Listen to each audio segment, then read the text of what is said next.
Vítajte v relácii Žarty na stôl. Tieto rozhovory sú zostrihané a slova mojich hostí sú vytrhnuté z kontextu. Robíme to iba pre vaše a naše pobavenie. Dnes u nás vítam odborníka na rast vlasov, pána Grauheringa. Takže vy ste naozaj vymysleli funkčný prípravok na rast vlasov. Toto sa podarilo pripraviť a následne potom aj presadiť. No to verím a gratulujem. Ja myslím si, že je to obrovská vec. No to určite. Vypadávaním vlasov trpí mnoho ľudí. Tak to sme videli všetci a aj zažili, a ja som to zažíval. Zažíval, hej? Naozaj to bolo absolútne cez hranu, že pomaly som sa už začal obrácať na políciu. Na políciu kvôli vypadávaniu vlasov?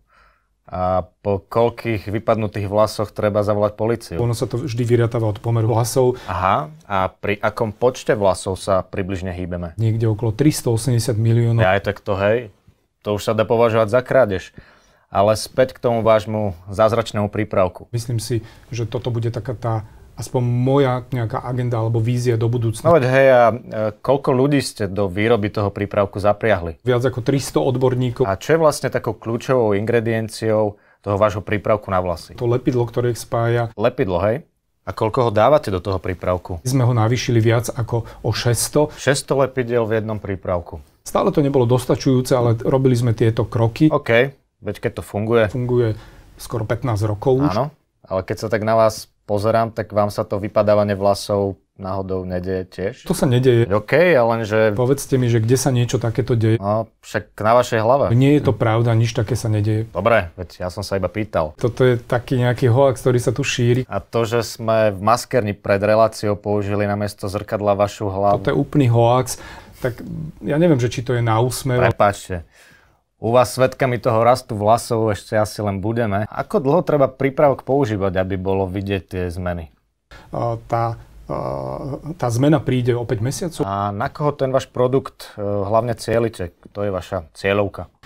40-tnici, 50-tnici, ktorí máme toho veľa za sebou. No tak vaša cieľovka budem o pár chvíľ a ja. Dohodíte mi potom pár flaštičiek toho vášho elixíru. My určite nejakým spôsobom sa dohodneme. Ďakujem.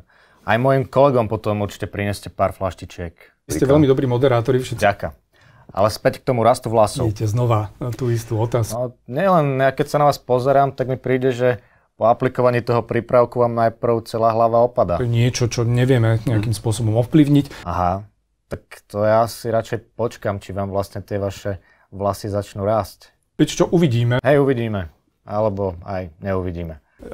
Ak k tomu príde, tak ja predstavím svoju víziu. No vy ste tú víziu už predstavili, ale celé to vlastne stojí na tom, že či vám na hlave narastie nejaký ten vlas. Ale čaká nás naozaj ešte 5 mesiacov času. Veď hej, držím vám palce. Ale krásni ste aj bez vlasov. Ďakujem veľmi pekne. Není zač. Ja vám ďakujem za to, že ste prišli a ďakujem tiež vám, že ste to dopozerali až sem. Dovidenia.